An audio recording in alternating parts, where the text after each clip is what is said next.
My stepdad's deathbed confession. When I was 16 in the mid-90s, my mother tried to end her life by taking a bunch of pills. This was in response to my future stepfather breaking up with her at the time. They were not married yet. He was an amazing guy, and she was pretty terrible, so I don't blame him for wanting to leave her. But she was also the only parent I had at the time. She announced to me that he had broken up with her, and that she had taken a ton of pills and was going to end her life. She said the only way she would make herself throw up or seek medical attention was if I called my stepfather and begged him to come back to her. Naturally, I did that very thing. He came back to the house, we got her medical attention, and the two of them worked it out and got married later. This would happen again 2 more times before I moved out of the house. Around 2018, my mom did the exact same thing and fought with my dad till she threatened overdosing. This time she went through with it. I was devastated, but at the same time somewhat relieved because she would finally be without pain from her addiction. Cut to 2021. My stepdad has been the most positive male figure in my life. He's been an amazing dad to me and a wonderful grandfather to my kids. Around one day before he passed from cancer, we were alone in his room. He told me on his deathbed about those couple days before my mother passed. He told me that they were fighting like usual, but this time it got to the point of violence. She pulled a knife out on him and was very well prepared to use it. He managed to calm her down and put the knife down, but she threatened overdosing again. This time, in a spurt of anger, my stepfather told her to do it, and that he didn't care anymore since I was out of the house. My stepfather knew where her stash of pills were, and he told me he grabbed the pills out of the stash and threw it to her, saying to do it. Well, you can guess that she did, and died around 3 hours later from an overdose. My stepfather said he didn't do anything to help either. Just watched her slowly fade out on the ground, and he acted like he was sleeping in bed when it happened and woke up to her dead. This is what he would tell the cops to get out of any suspicion. I was very shocked when finding out this information, but he said it was all for me. Every time he came back to be with her, and every waking moment of his life with her was to make sure I had a normal life. He never abandoned me, and for that I feel like I should forgive him. My mother was never a good role model in my life, and was a failure of a parent, so maybe somehow it was for the better. I still never thought my stepfather would be someone to do that though. It makes me think there was another side to him the whole time, and I can't stop thinking about it. Now that they have both passed, I still find myself thinking about it because I will never get the answer. I am leaving my husband without saying anything. My husband and I got married in our early 20s, now in our mid-20s. We were freshmen in college when we met and have just both graduated 3 years ago. Tonight was the final straw. I had already made an exit plan prior to this. I sent the text 20 minutes ago when he went to bed that the plan was starting. What did it for me? He ruined my self-esteem for the last time and made me feel like I was irreparable to him, as though I'm not worth the energy it takes to fix what he broke. We have been wanting to work on our marriage, but he blew up on me for not knowing I wanted to wear for plans that I was ready for minus getting ready and just had to change clothes. The last thing he said to me was, no matter what you wear, you're still going to be the same fat person. We still had 2 hours before we had to leave. How my plan is starting. I know those are his last words to me because now he's in a sour mood. He's gonna go to work without saying anything. Movers are coming at 9 a.m. to do a rush pack, only my things. Leave the divorce papers on his side of the bed, with my signature on them as well as a contact for my lawyer. Have a close friend take me to the airport to visit family. I have an apartment and new car waiting for me, new phone number with new local code. Removed him off my credit cards, and removed myself from his. Already went through every transaction to bank deposits to determine what money was mine in the account, left a copy in the stack with papers. And most importantly, screenshots of him liking girls' posts and commenting on them about how my body would never be like that and she's what he wants. I'm a 5'2" and 135 pounds but have a bit of a tummy from an eating disorder. Knowing this, he used it against me. I have family at my new home that are the only people who know since I had them buy my plane ticket, so it didn't show up on any transactions. I'm tired of feeling as though I'm not good enough when I'm financially sound, and have done amazing with my degree. I won't stand for the abuse anymore. Who are some people who died telling us the truth? Ignaz Semmelweis. The first doctor to implement hand washing in hospitals. It saved millions of lives and is the single greatest innovation in medicine. For his radical theory, that doctors were killing patients by not washing their hands, he was shunned from the medical profession by his peers. The rejection and failure to adopt hand washing drove him mad. His rival took his job and had him sent to the asylum. He died 4 days after being committed, from injuries he sustained from being beaten in the ward. Years after his death, his theories about hand washing were proven correct. Today he's known as the savior of mothers because he first proved hand washing saved lives by implementing it in the birthing ward, where 1 in 4 women died at the hospital during birth. This was because doctors would handle cadavers and then immediately attend to birthing mothers, infecting them. After hand washing was implemented, the rate of death for birthing mothers dropped to less than 5%. Here is a bonus one. There was a shunned Japanese politician who had spent a lot of his town's budget on building a tsunami wall that was built higher than any tsunami ever recorded in the area. Almost all people in that town cursed him for wasting their money until his death. Then came the big 2011 triple disaster in Japan. No one from the town died thanks to the barrier which withheld the biggest tsunami to ever hit. His name was Kotaku Wamura. Today I fucked up by thinking it was okay to flirt with someone who was flirting with me. Of course have to start by saying this didn't happen today but earlier in the week. My friend bartends at a nice restaurant and I usually stop and see her once a week. There is a guy who works there who a few times I thought maybe he was flirting with me by some of the comments he made but didn't think too much of it. He's a bit older than me, I'm 28 and I would guess he's in his 40s. This week I didn't realize my friend was off and he was working the bar. We definitely talked a bit more than we had ever before this time. He was more obviously flirting with me. At one point he was making a drink and asked me if I wanted to try it and takes a bit from the straw and like holds my chin and puts the straw in my mouth. So I'm thinking like okay he's definitely flirting with me now, it's not in my head. I'm also a bartender, I've never done this move to anyone to have them try a drink. And I'm on my third drink so I'm feeling pretty good about myself, so I text my friend and ask if he's single. I didn't want anyone at the bar around me to see I was messaging about him, so I was being discreet on my phone, just glancing at it. I glance at her text and see he has 5 kids but he'll probably say he's single. I'm thinking 5 kids is pretty crazy, but I'm not trying to marry him or anything. I just think he's good looking and like flirting with him. So I leave my phone number on my receipt with a smiley face and leave the bar without saying anything. He did text me that night and said hopefully you gave me the right number, and we continue to have a pretty flirting conversation, including him saying he's never looking in my eyes and saying he could see my red bra and asking if the panties matched. He actually at one point said sorry for being so forward, and the conversation ended with him telling me to come see him this weekend when he's bartending. I said I would stop by Saturday night. He knows that I also work at a bar, so I'd probably be one of the last customers. Anyway, the next morning I'm feeling great and super confident. I've never given out my phone number like that before. For whatever reason I reread my texts from my girlfriend. This is where I realized I fucked up. Apparently I don't know how to read, or maybe because I was trying to be discreet with my phone I didn't quite see what she said, or maybe it was 3 drinks. She actually said he's married with 5 kids but he'll probably tell you he's single, which she was right, he did act single towards me. But also I'm thinking because he knows I'm friends with his coworker he probably thinks I already knew he was married when I left my number. So now I'm feeling extremely embarrassed for flirting like that with a married man. I feel like I can never go back to that bar again. Then someone I know tells me he mentioned me this weekend. They mentioned the bar I work at and he said oh so you know her, and then I guess shortly after that also mentioned something about his wife. I'm feeling gross, like it's their kink. He goes out and flirts with young girls then goes home and makes a baby with her. It's just crazy to me how the simple act of leaving my phone number for the bartender one day had me going from feeling crazy overconfident to disgusting, guilty, and full of shame. Mess with my kids? Lose your house. I've got 2 stepsons, who I just call my sons as I've been in their life since they 8 and 10 and are now young men. My wife and I made it a point to have a great relationship with their dad Jason and made sure he had a chance to be around as much as possible, even staying at our place frequently to be around his boys as he lived over an hour away and couldn't afford to live closer. Jason had a crazy ex-GF who had tried to claim they were married, variously saying common law or that they were married in secret, or married on an Indian reservation, but he had a restraining order out against her because she was nuts and had tried various ways to screw up his life. The ex is a horrible person. She had been arrested several times for forgery and fraud. She and Jason had a fiery relationship, but he had it in his head that he should make it work as he did like her daughters and grandson. But the ex got him sent to prison for violating his probation when he left the county to go to his mom's funeral and hadn't filed an appropriate form. After he got out several months later, she wanted him back and he wasn't having it. He made a clean break, moved to a new town, but she continued to harass him, thus leading to the restraining order. She would send texts to people pretending to be police investigating, saying he was drunk driving or taking drugs, or pretending to be friends and family to spread rumors and hurt him. She even sent texts to my kids from burner phones, pretending to be other family or friends, saying awful things about their dad.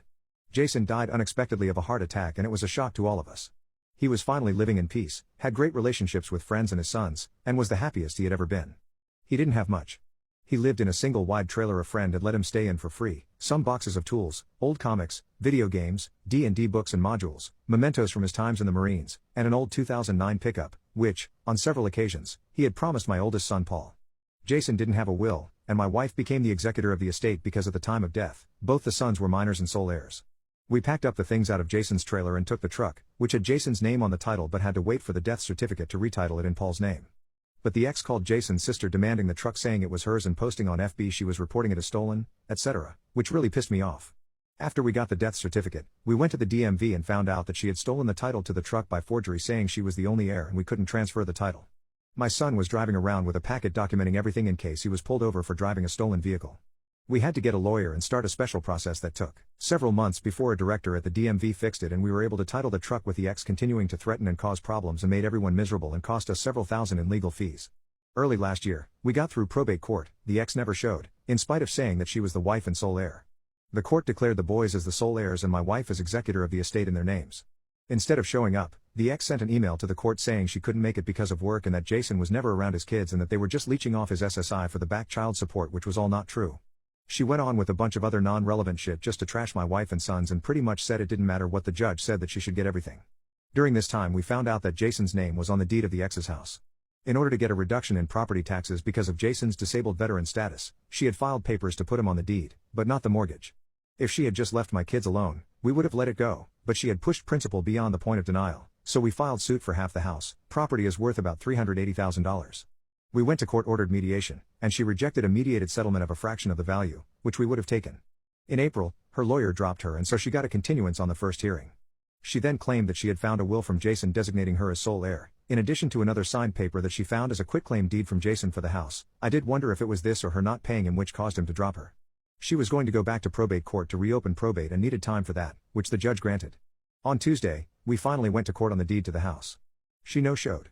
The judge had inquiries to the probate court, and she never filed any papers.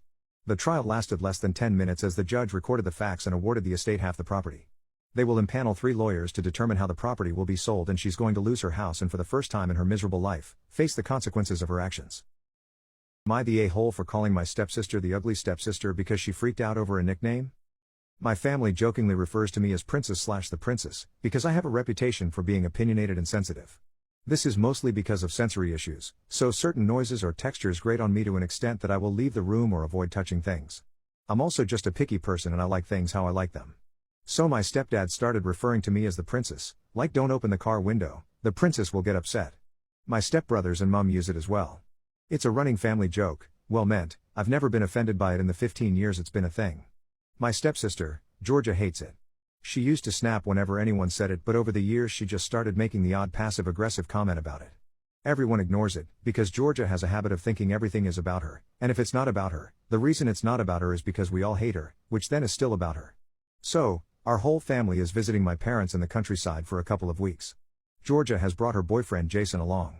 I've met Jason a couple of times before at dinners and he's a nice guy, and he's fit in well. This morning, me and my mum were making breakfast and Jason came down and to help out. We normally have breakfast in the kitchen, so eventually everyone started gathering at the table. We always make the tea and coffee last so it's hot when we eat, and we had all the mugs out and Jason offered to make the drinks. I told him not to do mine because I liked it made a very particular way, and he said okay princess, I will just watch how you do it so I know for next time, and we laughed. It was a joke. The next thing we know, Georgia shouts she's sick of everyone calling me. She then swore at Jason for being just like us. She said since everyone thinks I'm so special what does that make her, and I replied the ugly stepsister, obviously. No one said anything, but Georgia burst into tears, pushed her plate onto the floor, and went upstairs, and Jason ran after her. He's since come down to apologize for her, she hasn't come out of her room. My stepbrothers are on my side. The parents say I should have just not said anything and she would have calmed down, and that I went too far picking at an insecurity. That might be true, but I'm sick of her making everything about her. The joke doesn't have anything to do with her, and I am sick of her acting out to force everyone to behave how she wants them to. Am I the a-hole for taking the argument there? My ex-fiancé got kicked out of his dad's house, never was able to officially date his side chick, and has not made any choices to better his life. Moment you have ever seen. I grew up around a mother with dissociative disorder as well as narcissism. She was addicted to opiates as far back as I can remember, and would do anything to get them, and I mean anything. Growing up, it wasn't rare for her to have a tantrum during one of her highs and beat the shit out of me, break me down by picking apart every little thing she knew I was afraid or self-conscious of, and actively sabotage my relationship with my father and siblings. She would be up for days at a time, pass out standing up with her eyes glassed over and back hunched, and when she festered once again she would be up and moving and destroy everything in the house. There were times where I'd leave and the house would be clean, and come home and it would look as though a pissed-off tornado had run through the house, i.e. broken glass, animal feces, dirty clothes, roaches, empty pill bottles, ground-up pill residue, and other miscellaneous things littering the house. On particularly bad nights she would hallucinate, and during those times it wouldn't be uncommon to find pools of her blood on the ground from running through glass. I remember being up for days at a time because her and my father would scream at each other for days at a time without stopping, actively trying to get me to pick one side or the other, even if it meant barging into my room at 4 a.m. to begin their screaming match where I could watch. She manipulated me, abandoned me at times in the middle of nowhere when she'd meet up with her various sugar daddies. She was still with my dad during this, and never once apologized during her brief moments of mental clarity. If anything, she would blame everything but herself. In her mind she was infallible. Money was always a big issue since she couldn't work in such a state. She sold some of her pills, yes, but ultimately those funds were used to buy more drugs anyway. Because of this, we were homeless frequently, without power and water for literally years at a time, and barely ever had any food. It was almost every night I went to sleep with the only thing I'd have eaten that day being a school lunch. On weekends, sometimes I didn't eat at all. The rest of my family had no clue this was happening. During the summer when I was 16, my aunt, whom I hadn't talked much with since I was a lot younger, got in touch. She asked if I'd like to come to stay with them in Texas for a few weeks during the summer. Of course I said yes, and I was absolutely ecstatic. I didn't bother asking my parents since I'd be very much surprised if they even noticed I was gone, so they were unaware. My aunt drove up all the way to Iowa and stayed the afternoon with us. My parents seemed to lack the cognition to recognize she was even there out of the blue, so they didn't come out of their room. When she arrived, our house was fairly clean. We left for a bit to go get food, and when we returned the tornado had already passed. As she told me when we were on our way to Texas, the thing that bothered her the most wasn't that our house had suddenly gone to hell, it was that I didn't even react to it. Instead, I tiptoed around the debris and started packing my things without a word. This deeply unsettled her, and ultimately she asked me if I was safe where I lived. I said yes, as it was all I had ever known. She told me that what she saw frightened her, and she wanted me to come live with her in Texas. Thinking that she was joking, I brushed it off. After a few days down there though, I knew I had to do it. They showed me love, compassion, and care that I'd never even known existed prior to this, and it shook me to my core. So we decided, I was going to get emancipated from my parents and move in with them. Ultimately, this involved sitting in a courthouse across from my parents and their lawyer. The judge asked why I wanted to leave, and I explained the above. I expressed the love and compassion I'd experienced for the first time in my life, and that I wanted to, for once, live in peace. Their lawyer rebutted, "To me, it seems as though you have no respect for your parents. Is it because of their financial situation? It looks as though you're attached to the perks of living in a family that makes a reasonable amount of money, and not that you want to leave because they're unfit parents." My mother and father joined in, hooting and hollering, actively trying to break me down as they have so many times before. I let them speak, and I held my tongue until it was my turn. They tried to goad me on, tried to break me as they had so many times before, but I wouldn't let them. Finally, the judge asked me to speak. With as level a stare as I could muster, I looked at mother, my father, and their lawyer across from me and said, "If you're asking me if I have no respect for my parents, then you are correct. However, to say it's simply financially motivated is incorrect. I no longer have respect for them because they have." As I was nearly finished, my mother, as she had so many times in the past, began to squirm and scream at me from across the table. "He's lying, the little bastard is just." Until the judge slammed his gavel down and cut the room, my mother staring up at him in complete and utter disbelief.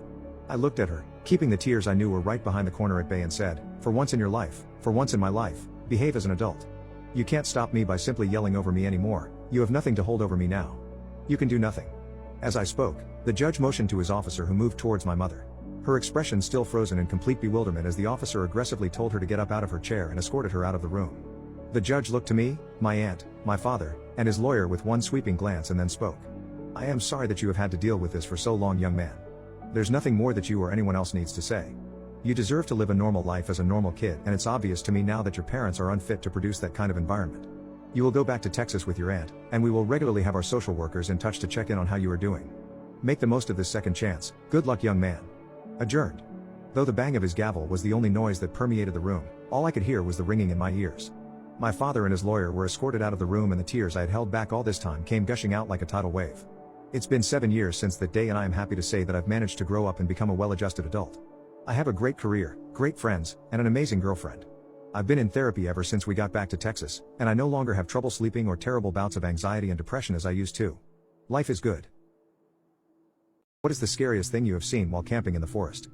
During college that was located away from major cities, the woods were all around us.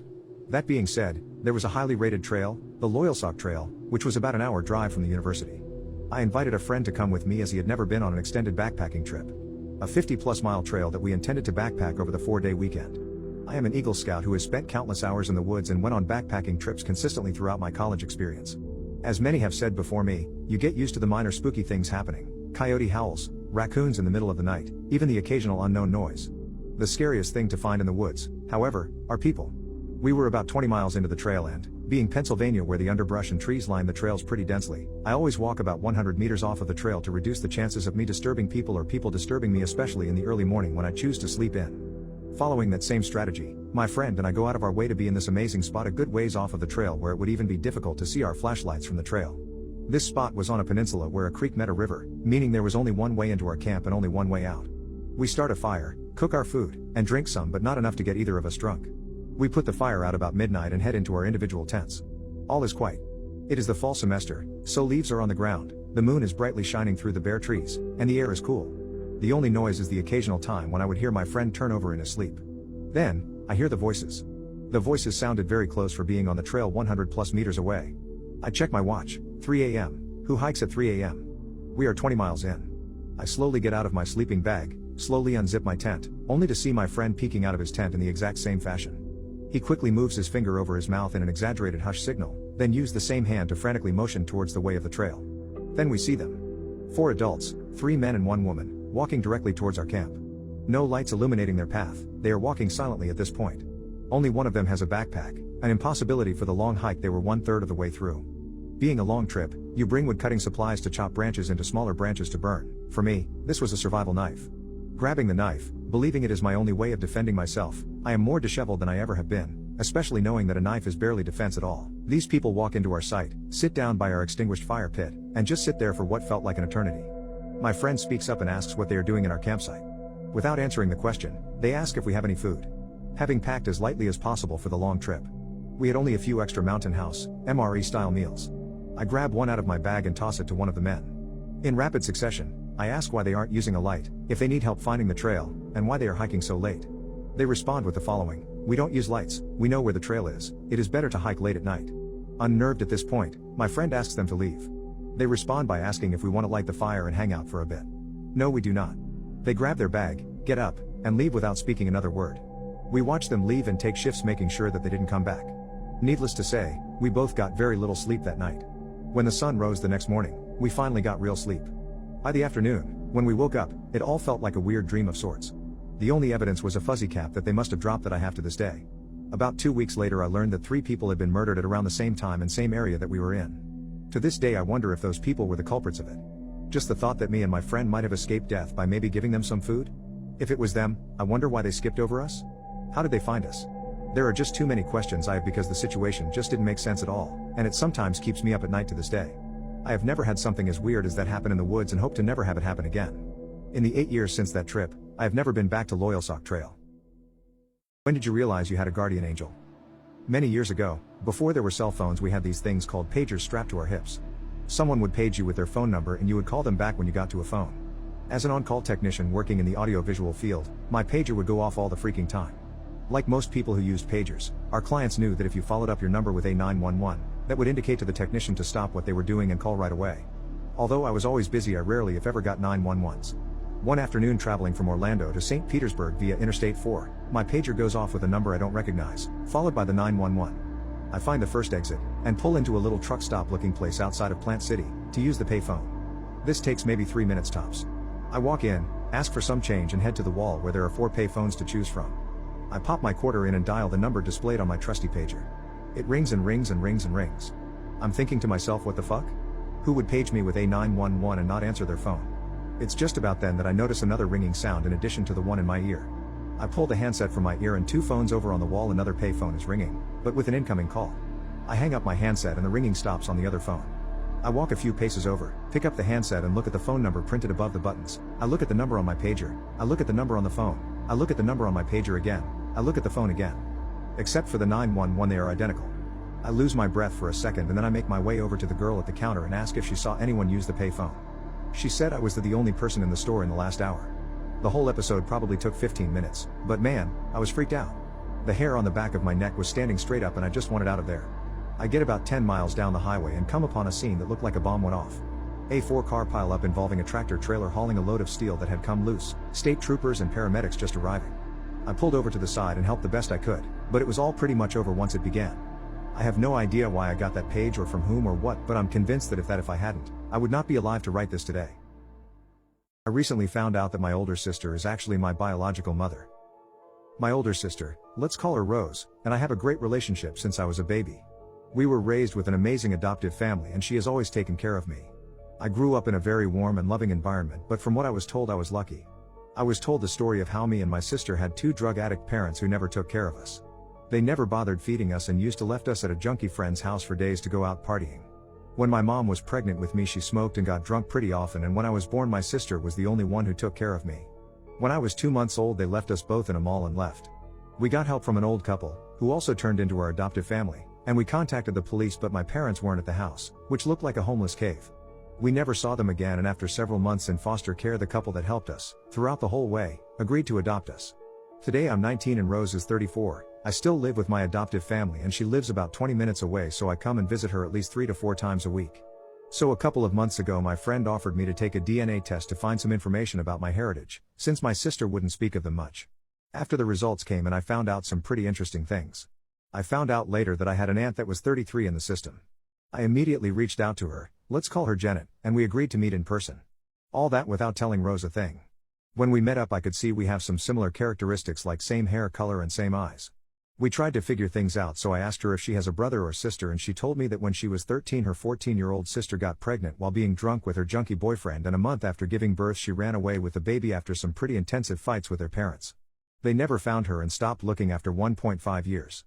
I connected the dots, asked to see a picture of her, so we went to her parents' house. Mom wasn't home and father died 3 years ago. When I saw the picture, I knew. This was Rose, 100%. Rose is my mom. We were never abandoned, we didn't have junkie parents, and she fabricated the entire thing to me and our adoptive family.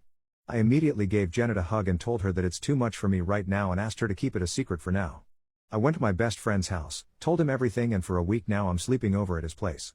I told my parents and my sister I'm at his house because he bought a new game that we both wanted for long and avoided talking to Rose much.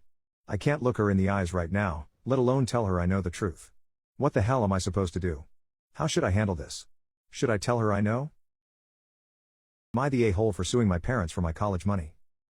My great-aunt set up savings accounts for all of her female relatives. In our culture education for women is not really valued and she thought that was bullshit. She lived with her father in London where she was educated. She went on to attend university and became a doctor. She married a British man, they moved to America and had a great life. She funded the education of as many of her nieces and grandnieces as she could. When she passed away she left money for every girl relative she could. My parents managed to access the accounts that were set up for my sister and I. They used it to pay for my brother's wedding. My sister didn't care because she got married 2 years out of high school and had no intention of going to college. When I graduated I went to the bank to get money for school and it was almost all gone. There was like $13,000 left. I asked my parents about it and they said they had needed the money. I finally found out where the money went. I got furious. I got student loans and moved out. I am a great source of shame to them and I don't give two fucks. I am currently suing them for the money that was left for me. My entire family is against me. They all think I am a complete a-hole for airing private family business in public. And that I am putting money ahead of family. My friends are all on my side but they are all Americans and don't really get my culture. Neither do I, to be honest. My brother called me up and offered to pay for my university if I dropped the lawsuit. I agreed as long as we had a legally binding contract. He said I was being an asshole for not trusting him. I said he should not have accepted my money for his wedding. It is causing all kinds of embarrassment in our community. I am somewhat ashamed to be doing this but I don't want to have this debt I should not have. What's a company secret you can share now that you don't work there? Diet Sprite and Sprite Zero were the exact same thing. They didn't change the recipe one bit. They just changed the name and design. Health insurance dude. When you file a claim, it is often denied because they're counting on you not escalating it. Once you do, your case goes to a medical management group which ought to be called the We Don't Want to Pay group. Keep escalating and involve your doctor. Fight for the insurance you paid for. I used to work in college admissions. Rich donors, athletes, and other VIPs have lower admission criteria. They still have minimums, but they're super easy to reach, even for a selective university. In the case of the university I worked for, BYU, children of General Church authorities also got this. I worked for a major hotel chain in housekeeping for over 10 years. The number of sewer slides and people who die naturally in their rooms is a lot higher than you'd think. I worked at a huge convention hotel with over 1,000 rooms and it happened quite often. Unless it was a pretty gnarly mess it would just get cleaned like normal and the next guest had no idea. If you were on live chat with customer care, I could see what you were typing before pressing send. I watched people work through grotesque, racist, sexist statements, fraudulent lies and mistruths, meticulous grammar fixes, and their whole range of emotions in real time before deleting and typing OK. Women of Reddit, what was something you didn't know about men till you got with one? How rarely they get complimented. I told my guy that I loved his shirt and he didn't even know what to say. He told me he couldn't remember the last time someone complimented him, so I've started looking for little, random things to compliment him on. Morning wood. Had absolutely no idea that shit just pops up every night till I started dating my first boyfriend. That whole thing about the weight of their heart being their stomach? Accurate. I once hooked up with a guy I met on Tinder, made him breakfast the next morning. He said no woman had ever cooked for him before, looked teary, and now we're married. That the ball sack physically moves around and you can see when it gets looser or tightens. It's super fascinating to look at, you can also feel it. And the man can't control it. My ex-wife was shocked at how short a phone conversation can be for dudes. My best friend called me once. This man literally flew across the country once to be at our wedding, called me because he was bringing me to work the next day. Still need a ride? Yep. Okay, I'll be there at 5:30. Sounds good. And that was it. She sat there astonished and was asking why didn't we want to talk to each other? I really had no good answers either, it's just the way she goes I guess. My boyfriend has fallen for my best friend. A little backstory, this year will be mine and my boyfriend's 8-year anniversary, we live together, and we planned on getting engaged soon. Before we were dating we were, and still are, in the same friend group, and so is my best friend. They've been friends for ages as well. They hang out sometimes as well, going to the cinema to watch specific movies I'm not interested in, or watching football together, but most of the time we'll hang out with our entire friend group at one of our homes, eating dinner together or having drinks. For a few months now my boyfriend has been acting kind of strange, and after multiple times of me asking him if everything's alright, he finally sat me down to talk. He told me he has fallen for my best friend, and that he doesn't know what to do. He says he's still very much in love with me, and he's sure it's just a crush that'll pass. He even considered not telling me and just waiting it out, but he says it's been 4 months now and it's not over. When he told me this it felt like my heart stopped, and the ground got knocked down under my feet. I'm sure my best friend has no idea this is going on, and he's assured me nothing has happened between them. I believe him, as she's engaged to her boyfriend of 4 years and seems perfectly happy, and I trust her with my life. I honestly don't know what to do, and neither does he. I don't know if I want to continue this relationship, when he's got a crush on another girl, and not just any girl. The worst part is, I can see why it happened. They've got similar interests, specifically interests that I don't share, they both have a parent that passed away due to disease, and they have really good talks about their situations, and generally she's just a really nice and beautiful person. I don't blame her, but since he's told me I can't help but feel jealous and bitter. He doesn't want to tell her about this, as to not mess up the friendship and the dynamic in the group. My boyfriend and her fiancé are really good friends as well, but I feel like I would need to tell her. Especially if we end up breaking up over this. I just don't know what to do. Any advice is welcome. Should we continue this relationship? Do you think it's worth it to try and get over this? And should we tell her about his feelings? Please help. My boyfriend took the side of the man who spiked my drink. What do I do? I've been with my boyfriend for around 9 months and last night we went to a gig for the first time together alongside 2 older family friends of mine who are a couple. I'm not a big fan of alcohol, I will drink but in moderation, and I'd already had a few drinks that evening and made it very clear to all 3 that I didn't want to drink anymore. I agreed to go out to a club with them all after the gig to have fun. I said that I needed to be home for around 2 a.m. because I have my last university entrance exam on the Wednesday. This was a Saturday and I wanted to study the following day, and didn't want to be tired. Despite me making the fact I wanted to leave earlier and that I didn't want to drink anymore the whole evening, they kept buying me drinks and trying to guilt me into drinking them. I refused, and refused to walk me out to wait for a taxi. The club was in a dodgy area and as a young girl I was too scared to go outside and wait alone, and there was no signal in the club. Then when I returned from the bathroom my boyfriend and my male family friend laughed to each other, handed me a glass of Coke. When I tried it, it was obviously alcoholic and contained a fairly high amount of vodka. Obviously I was upset about them both lying to me, but the next morning when I mentioned this to my boyfriend he stood up for my family friends and said that they were just trying to make me have fun. They all said that when I went to university I would be the weirdo that doesn't drink, when I do just not enough to get drunk, and that no one would want to be my friend. I don't know if they are right because I don't know what is normal, I just know I don't find the idea of being drunk and I now feel betrayed. I don't know if this is enough to warrant a breakup, but even when I tried to explain how much it hurt me he kept telling me I was overreacting and trying to flip it onto me and how I can't say anything because I'm never on his side, and refusing to elaborate when I ask him what he means. What should I do? What did you do on the day you were released from prison? Didn't have anyone to pick me up, but I had myself and $168. So when they turned me loose I grabbed my little duffel bag and hitchhiked to Denver to see an old friend of many years. Lost touch with him while I was locked up. Turns out he committed sewer slide a few months before. Family turned against me, so I found a job and stayed at the mission for a while. Got me a little apartment and a part-time job to go along with the day job. Was doing pretty good. Got by on little and saved money. Met a good woman who loves me and me her. First baby is coming in July. Looking forward, never backward. My husband served 5 years before we were married. After leaving the prison grounds and being driven some distance away, as his driver's license had expired while he was inside, he didn't drive, he posed for a picture in an open field where you could see the prison in the distance. On the ride home, he ate cantaloupe with a real fork as opposed to plastic for the first time in 6 years. Once home, he had his favorite steak dinner with corn on the cob. That first day home was kind of low-key, as he wanted it. He says that after years of being surrounded by chaos and violence, it felt weird and unsettling to be in a private home where it was so quiet and there weren't people everywhere. Also, sleeping was hard. He didn't sleep well for about 3 months after he got out. I guess years of sleeping with noise all the time, it's never quiet in prison, evidently, makes it difficult to sleep in quiet. What's the most disturbing secret you've discovered about someone close to you? She was my best friend of 7 years, we had literally been through it all together. I moved out of state with my now husband, but she convinced us both to move back to be closer with her, after about a year. We had no real ties to the state we had tried out, so we said screw it, let's go back, she's basically family. We were also happy to be reunited. She was over almost every night for dinner, we all laughed and talked and had a blast. Best year of my life. Then slowly, she started trying to turn my husband and I against each other. Anytime we had an argument, like any couple does, she would text each of us about how right we were, trying to foster animosity between the two of us. With me, she started talking about how she had a plan B for us, that if my husband and I couldn't make it work, I could move in with her and we'd live happy lives together. With my husband, she started talking about her infertility issues and how she wanted to have a kid just like him, she just needed a sperm donor. This all happened at around the same time, and my husband and I compared texts and figured it out. She wanted to take his sperm, and have a baby with me. When confronted about it, she refused to admit anything and started lashing out at both of us. It got to the point where she would show up unannounced, banging on the door, demanding a place in our home. It was so terrifying and panic-inducing that we ended up having to move and change our phone numbers.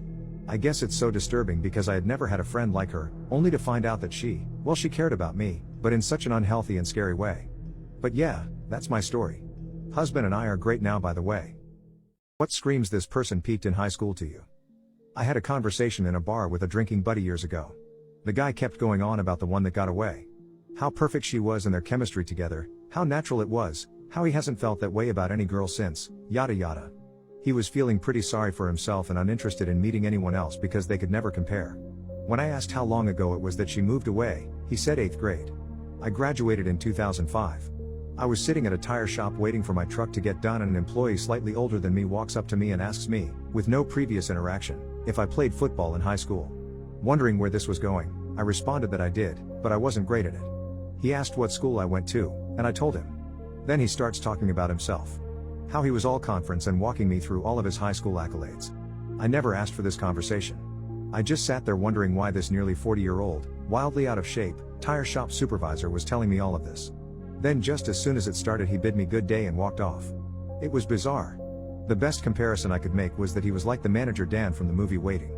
That was his vibe. That's how I knew he peaked in high school. I think my friend poisoned me and wants to eat me. I know this sub is usually just for scary stories and encounters, but I could really use some advice too and I didn't know where else to post, and feel this suits this sub best. I have had this friend who I've known for many years, but was never close to. Recently, coming back from university for summer, I went back home and stayed with my parents. There isn't much to do in my hometown except for hang out with friends and smoke or drink, so that's exactly what I did. While hanging out with my friends I ran into the guy, let's call him Soph. Soph has always seemed like a chill guy, typical 19-year-old man who studies business, living off of daddy's money since he comes from a wealthy family. As soon as we reconnected we developed a closer friendship. He started hosting at his house and my friends and I would go. When we smoked he frequently brought up his fantasies of killing and eating someone. Of course all of us being high would just laugh it off and considered it to be shock humor. However, he would never laugh while making these jokes. We, my friends, had agreed he was pretty creepy, but we chalked it up to him just being too high. That is until I started hanging out with him alone. We have a pretty small friend group that hangs out nearly every day. Soph and I stay up pretty late after everyone's left, usually until the sun comes up, which is how we got so close, because it would just be us at the end of the night and he would drive me home. On one of those nights we were with a group of friends and decided we would all take edibles. For context, we were at Soph's house. 3 hours into it when all of us are pretty gone, Soph starts going on a tangent about how it would feel to pluck someone's eyeballs out. He starts going into detail and my other friend asked him to stop talking because it was making him uncomfortable. He always did this, but this time he really went into detail, explaining imagery. Someone quickly changed the subject and the night went on. About an hour later my friend and I decided to look at the fridge for the munchies. As we look in the fridge for shit to eat, I feel someone put their arm around my neck, and I feel something quite heavy putting pressure on it, and as I look down, I realize Soph is holding a knife to my neck and holding my other friend with his other free hand. "What are you guys doing?" he asks. Keep in mind, we are all very high, so I start laughing it off and going along with what I thought was a joke. As my friend and I answer him I realize he still hasn't pulled the knife off my neck, and that he was in fact holding it closer, to the point where I started to cough. Thankfully the knife was quite dull, but it was still a massive kitchen knife. As soon as I realize he isn't letting go, I let out a scream, nothing too loud or alarming. I was hoping he would also assume I was joking. He then lets go and walks away. The night goes on and we quickly forget about what happened. Soph offers to drive my friend and I home at the end of the night when everyone's left. My friend and I didn't have a car or money, so we accepted. On the drive home, stopped at a red light, he made my friend get out and check if the car was damaged because he had seen someone bump it while driving. Neither my friend nor I saw this, but my friend got out the car anyway and checks. As he tries to open the back door to get in the car again, Soph locks it. The light has now turned green and thank God it was only 5 a.m. because there were only 2 or 3 other cars around, but they all started beeping and swerving as to not hit the car or my friend. As my friend and I are yelling for him to open the door, he drives a couple inches forward, putting the tire on my friend's foot. He then unlocks the door and watches my friend yell at him for being trapped under the tire. I look over to Soph, and I see him hysterically laughing and putting the car in reverse for my friend to get in. Once we get back onto the road, he starts driving like crazy, which isn't unusual for him, but he was a lot more reckless that morning. Now, before you all judge me for staying friends with such a weird and dangerous man, keep in mind it had never been this bad before. He just said really weird shit every now and then, but I honestly thought it was an intrusive thoughts thing. I struggle with mental health and have the most vile and weird intrusive thoughts, so I thought that was it. And as for the night I have mentioned, we were all really high on edibles, so although I was very weirded out, I thought he must have just been super high, and so was I, so I convinced myself I was overreacting. Then one night we go to a party together. We then got back in the car for an after party, but on the way realized it had been cancelled. Soph then asked me if I wanted to go back to his house, eat something, watch a movie and smoke. It was still really early in the night, so I agreed knowing I wouldn't be asleep for a while. We pull up, he tells me to make myself comfortable and he's going to cook us some pasta, so I sit down, turn on a movie and wait. He comes back out with the pasta and I eat almost all of it, and a few minutes into the movie, I start feeling very ill. I mention this to Soph and he says it's probably just because I drank, but I only drank very little at the party, which was around 3 hours ago at this point, and haven't thrown up or felt nauseous from alcohol in years. As time goes on I keep feeling worse and practically beg him to take me home. He refuses because he is in his house. However, this is the first time he's declined taking me home. At this point I get a really bad feeling along with the sickness and my body decided I had to get out of there. I thankfully had some money with me, so I ordered a cab and went home. In the cab on the way home I started vomiting out the window because of how much pain my stomach was in. I get home and I just collapse, but I am unable to fall asleep because of how much pain I am in. Then I start thinking about all the times he's mentioned the desire to kill someone and eat them. He always talked about how he would eat a girl's thigh because he believes it would be the juiciest. How he would only eat a girl and not a boy. Since that day I've kept my distance, but I've been fighting with myself internally asking, did I get poisoned or did I just drink too much? Is he a psychopath or just a little weird? I truly don't know, so please any advice is appreciated. As I've mentioned, I've been friends with him for years and developed a close relationship, and I do love him as a friend, just not enough to get eaten. Have you ever broken up with a man because of his Johnson? If so, why? The last guy I dated had a Johnson like a fucking traffic cone. It started off a bit smaller than average at the top and would eventually widen out to be as thick as a Coke can, it seemed. It was maybe 5 inches long, but went from like a 4-inch girth head to like 8-inch girth base. So anyway, one day he decided to just thrust his whole shit into me without getting me truly prepared. I bled. It was awful. Never again. It was for more reasons than just his Johnson, but I deduced later that it had to be his Johnson that caused me to have multiple issues with my kitty. I never had a UTI before we met, never had an abnormal pap, and didn't have a lot of bladder infections. The 2 years we dated I had more bladder infections and UTIs than most people have in their lifetime. I had 2 abnormal paps and had to get a cervical biopsy. Thankfully it came back fine. I shit you not, since we broke up I have never had an issue again. I have no idea what the cause was, but I chalk it up to my body telling me to get that Johnson away from it. Once dated a guy that didn't wash it as well. Ever. Nobody wants to be giving a blow job that has texture. Today I fucked up by calling out another man's name while I slept by my girlfriend. So my partner and I have been together for almost 4 years, and of course I love her. She is the woman I am going to marry and the only person I want to be with. Also, not that you'll believe me, but I am straight. While I consider myself an ally, I am not gay. I'm not opposed to the idea of bisexuality, but I'm just not into dudes like that, so I don't think I am. I just had a really great dream last night. Last night I had an epic romantic dream. It was some forbidden love where I was in love with a man. The dream was seriously like a movie. I mean, it was awesome. Nothing NSFW happened either, well, unless you count passionate kissing as NSFW, but it wasn't a dirty dream, at all. It was just romantic and epic. And I should be allowed to enjoy when my brain serves me movies at night. But where I fucked up is that I apparently said the man's name out loud. I'll be honest, didn't even remember the dude's name. But my girlfriend sure did. She asked me about Julio and why I kept calling for him last night. I thought it'd be funny if I said the man of my dreams, cause I mean technically true. But she did not seem amused, so I downplayed it a bit and didn't mention how much I enjoyed the dream. She didn't even like that joke. How would I tell her that I had an affair with a man in my dream? She then accused me of being closeted and said I needed to sort my shit out. Because dreams are what the subconscious wants or thinks, and insisted that it didn't sound like an innocent dream. Which again, nothing sexual happened, other than passionate kissing, and also it was only a dream. And like I told her, I've had dreams where I'm an actual elephant. I don't want to be an elephant. I don't know what her deal is, man. I hope she gets over it soon, cause Julio will sweep me off my feet. I almost got abducted and a strange noise saved my life. This happened a few years ago around mid-November. My mother and I love being outside and going for walks. This night in particular was freezing, but we decided we wanted to go out for a quick walk. As we walked back home, we went down this one street that we use all the time. It's a neighborhood street that leads to the main street, then back into our neighborhood. We get halfway down the street when I hear a dog bark over the music on my phone. I turn it off and turn to look for the dog because I love dogs and I wasn't aware there was a big dog on the street. Context: I know quite a few people on this street, and I know which houses have dogs. Most of the people on the block have small dogs or cats. This came from a house that didn't have a dog, let alone a big dog. I spun around and saw a big dark mass just feet from me. If he stepped 2 more feet he would have been able to grab me. I immediately felt weird and started speed walking back to my mom, who at that point didn't realize I stopped. I turned off my phone and whispered to her that I thought we were being followed. She turned around and grabbed my arm and told me there was 2 men right behind us. We started walking in a zigzag pattern and sure enough they followed our every step. Once they caught on that we knew, one of the dudes started to make small chit-chat with us. "Awfully late for you girls to be walking, huh?" I swear his voice sounded like the definition of the sirens' voices, luring sailors to their doom. He continued asking questions to us. My mom kept walking and replying with quick replies. From the sound of his voice I knew we were in danger, so I went to dial 911. Instead my mom told me to call my dad as he would be able to get to us quicker because we were almost home. We got to the busy street and looked behind us to see them speed walking to us. We decided to risk and ran into the middle of the street as cars passed on either side of us. We ran across again and met my dad on that side. We looked across the street and both men were gone. We got into the car and searched the streets, but these guys disappeared into what seemed like this air.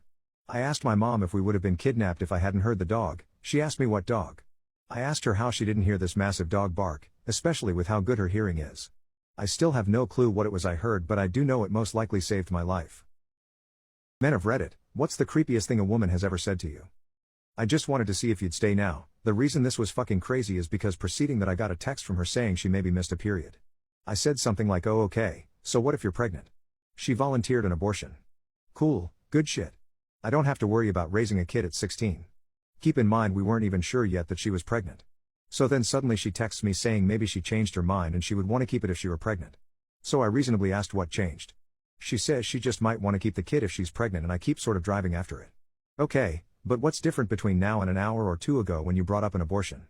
She accuses me of pressuring her, calls me an asshole, and stops responding to my texts. A day or 2 later she tells me she wasn't ever even pregnant in the first place and says I just wanted to see if you'd stay. That's why she said she went through all that shit, and I guess her not knowing the kind of person I am, made that okay for her to do. God, I wish I ended it there. Story 2. A few years ago I started hanging out with this girl who was around my friend group at the time, and came to trivia nights with us occasionally. Things were going well at first, but then I started noticing some odd signs. She never slept. She would do bizarre things like start her shower, then go start cooking food, then sit down and begin tending her plants as if she kept forgetting what task she was doing. She put a sign out on her lawn with her cell phone number on it wanting to connect with strangers. It got weirder as it went on.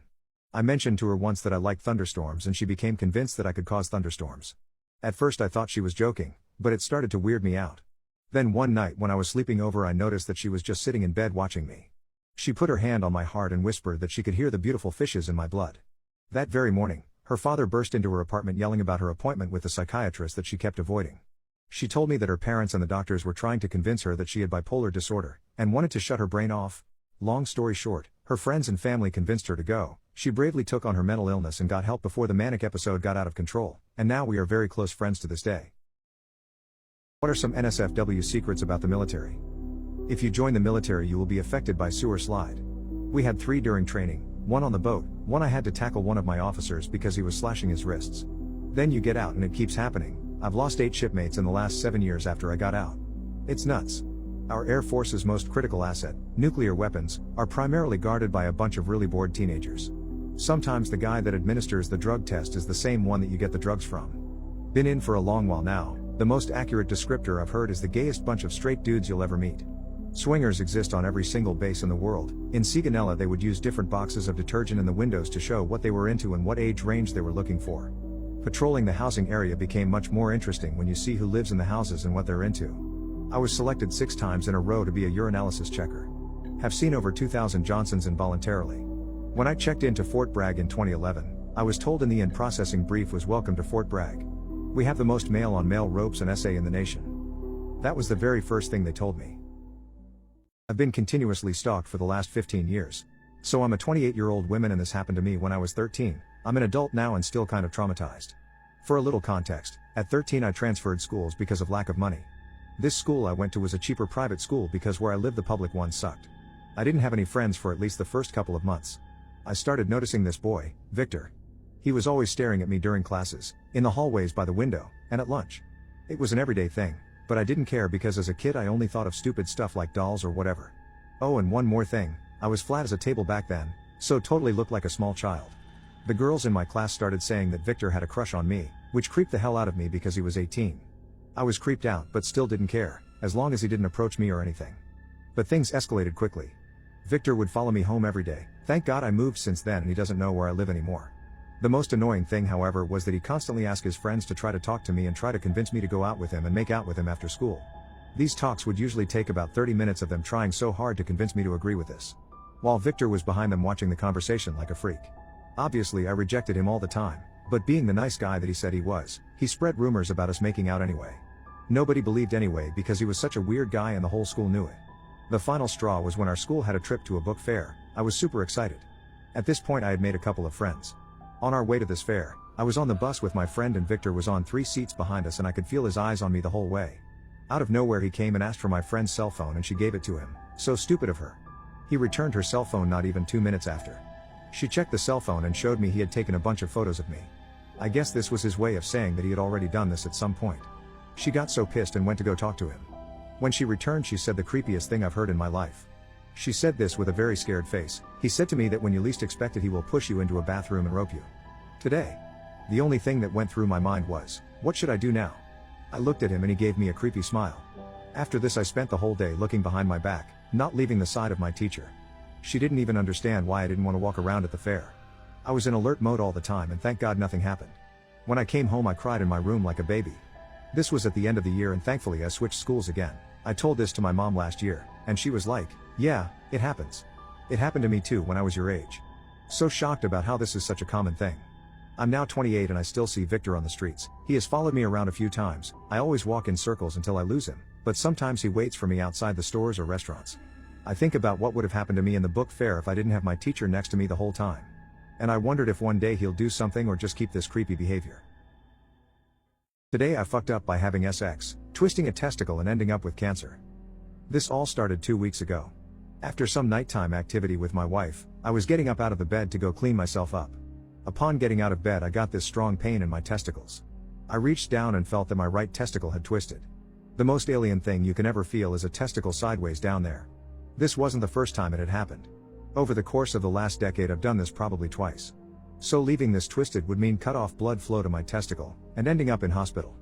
Being ever so slightly medically inclined, I decided the best course of action was to twist it back to its proper position. I lay down and proceeded to untwist my testicle. I went to sleep and thought nothing more about it.